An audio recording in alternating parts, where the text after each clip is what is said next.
पूजा खेडकरांनंतर पुण्याचे 7 मनपा अधिकारी रडारवर, सेवेत भरती होताना बोगस दिव्यांग प्रमाणपत्र दिल्याचा आरोप।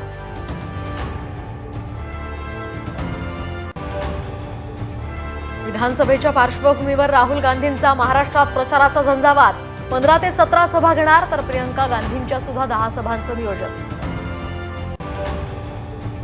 महायुतीत लाडकी बहीण योजनेच्या श्रेयवादाची लढाई। अजित पवारांनंतर आता मुख्यमंत्री सुद्धा घरोघरी जाऊन घेणार गाठी भेटी। लाडक्या बहिणींसाठी रोखला होमगार्डचा भत्ता, पत्रक ट्विट करत आमदार जितेंद्र आव्हाडांचा सरकारवर गंभीर आरोप। भाजपला हव्यात 160 जागा, राज्यातील नेत्यांचा अमित शहांकडे आग्रह। शिंदे अजितदादांना उर्वरित जागांवर झगडावं लागणार असल्याची सूत्रांची माहिती।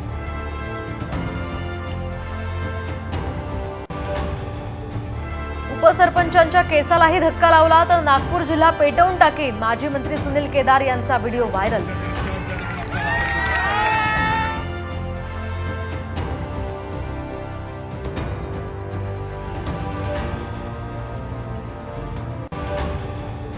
भारतात पुन्हा मंकीपॉक्सची भीती, परदेशातून परतलेले संशयित आयसोलेटेड, आरोग्य यंत्रणाही सज्ज।